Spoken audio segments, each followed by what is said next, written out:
So since news has been coming out pretty regularly for FIFA 20 and PES 20 at the moment, we can sort of put together the things that are not going to be in FIFA 20. Now, PES has given us some information about their exclusive partners and stuff. EA as well has mentioned a few things that won't be in the game anymore. So let's talk about it. These are the things that are not going to be in FIFA 20.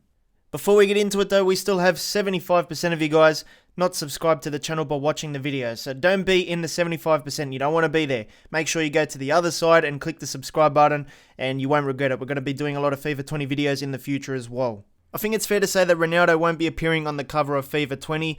EA doesn't even have the Juventus license anymore, so he'll be wearing a Piemonte kit or something like that. And the second reason why is they dropped him as soon as he got those allegations against him earlier this year. So I think Ronaldo's done his time on the FIFA cover, so now they're probably going to find someone else, probably Neymar or something. They haven't really mentioned anything. The only other rumour I heard was that Son from Spurs could be on the cover this year, but I haven't really seen anything else, man. We're still waiting for EA to release a cover art, and that probably will come later on in the next few weeks.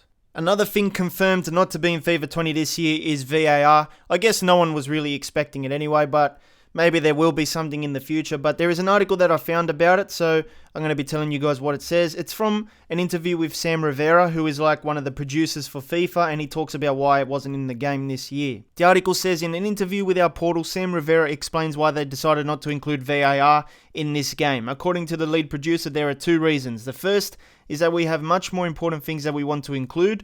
And the second reason is that the game itself already knows whether it's in or out, whether it's a foul or not, whether it's a penalty or not. There's no human error in a video game. That's what he's trying to say. So VAR really would be useless because the game already knows the outcome.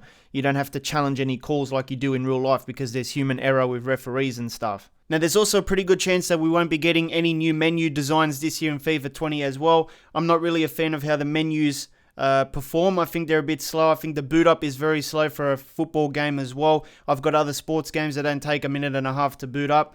FIFA's one feels like it's just loading up 4 different FIFA games at the same time. And I've seen evidence where, you know, the practice arena is on in the background of even Ultimate Team's menus. So it's a very sort of clunky menu design, but it looks like it's going to be staying again for another year. Because with this leak, remember we had the PSG clip and it was with Herrera. You could see some of the menus for, you know, transferring players around and it looked exactly the same as FIFA 19, just a different number where it said FIFA 19 to FIFA 20 now. And also the color scheme changed a bit as well. There's also another photo here of the menus when you're about to play a kickoff match and you can see nothing really has changed much, just the color scheme and stuff.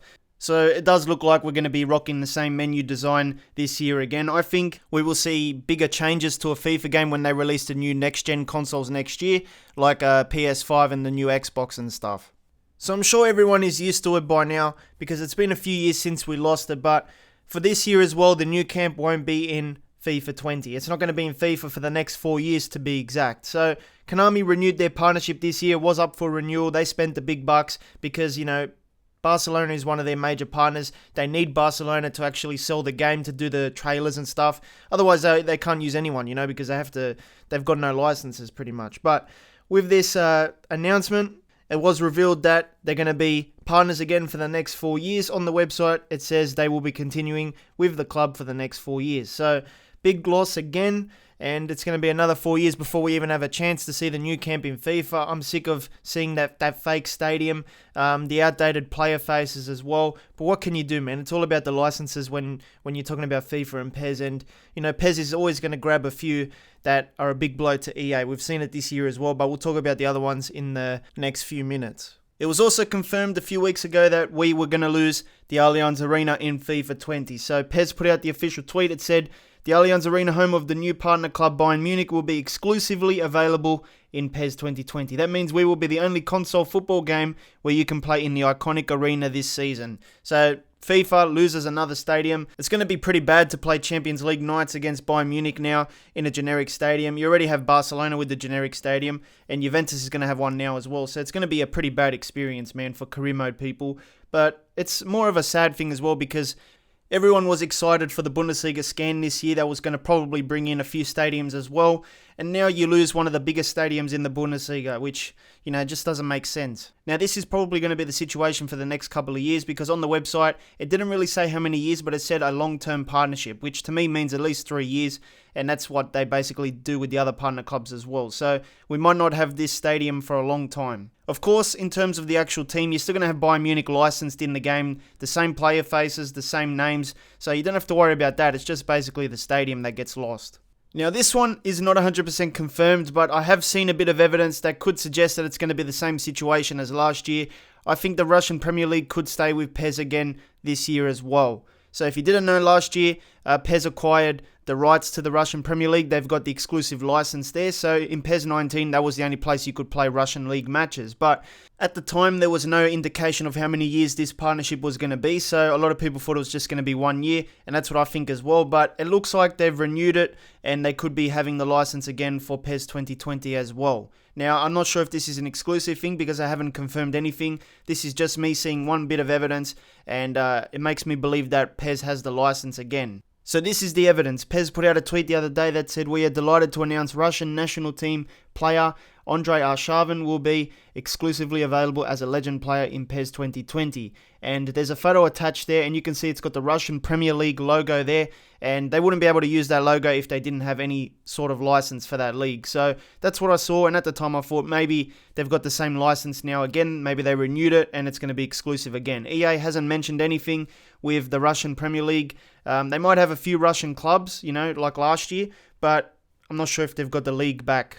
Another big blow to FIFA 20 is the loss of the Juventus license. I'm sure a lot of you guys know about this one now, but Juventus is going to be gone, so we have to ban the word Juventus in future FIFA videos. We have to call them Piemonte Calcio from now on. So Piemonte Calcio is going to be a new team in FIFA 20 with a custom badge and kit throughout Kickoff, Career Mode, and Volta.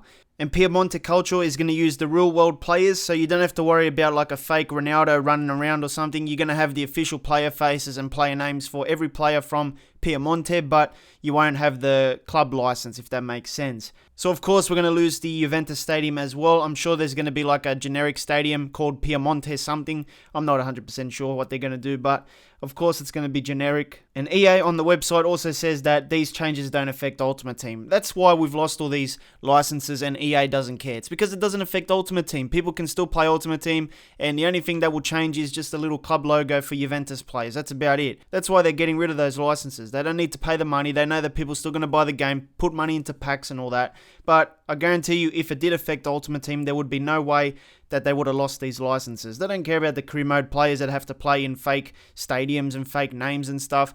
Of course, no one is going to touch Juventus in FIFA 20 career mode. You'd be stupid to with all those generic kits and stuff in the stadium. Just a bad experience, man. And this is going to be for the next 3 years as well, because on the website, the revenue officer for Juventus said, "We are proud to have this partnership," and it sees the two go on together for the next 3 years. So 3 years of Piemonte Calcio are coming up, and then if they renew in 3 years' time, who knows how long that's going to go for as well. So since the PES reveal, they have announced some of their exclusive legends that are going to be coming into the game, which means the exclusives in PES won't be available in FIFA 20. So we're going to talk about which players won't be in FIFA 20 as icons. And the first player we can rule out is David Beckham. PES confirmed that he is an exclusive in PES 20.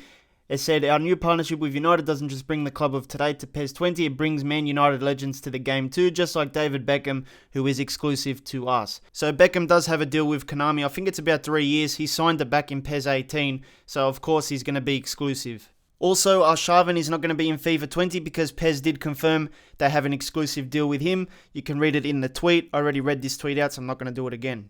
Now, there is a good chance that Ronaldinho may be an exclusive legend to PES as well, so he might not appear in FIFA 20 this year. He is one of the legend cover stars or something for PES this year, and he's part of the pre-order packages and just like a major part of the PES promotion. Usually players like Beckham who become cover stars and stuff don't really appear on FIFA, so I presume Ronaldinho is going to be the same thing as well. So this year we have the big FIFA Street return, Volta Football, and a lot of people were thinking, there was going to be a Pro Clubs mode attached to this Volta Football thing, but in fact, there isn't. So what I mean by that is, if you want to play with yourself at home, your friends, I don't know, somewhere in a different street, different suburb, whatever you want to call it, you can't do that. You have to invite them to your house and play like in a normal lounge room setting where you have 2-3 controllers hooked up. I think you can do 1v1 with another person online, but you can't do like a pro clubs thing with 3 or 4 of your mates versus 3 or 4 of other people around the world, you know? So I think that's pretty dumb. I don't know why EA never considered that. I mean, that would be the first thing I would think of if I was to introduce online play into a game mode, but we'll see how Volta plays out in the end. I mean, EA did get feedback from people and they said that they were trying to implement something that is like a pro clubs thing after people complained about it, but nothing is guaranteed for FIFA 20. I think maybe FIFA 21 we might get this pro clubs feature in Volta. Now this next one will only affect FIFA players in Belgium. There will be no ability to buy FIFA points in Belgium. This was banned halfway through FIFA 19 cycle and it's going to carry on for the future of FIFA games in Belgium. The rest of the world is fine though. You can still spend your money on FIFA points. If you need something else to watch, make sure you hit the card in the middle. It'll take you to my FIFA 20 news show. You can watch all the latest FIFA 20 news there and I'll see you next time.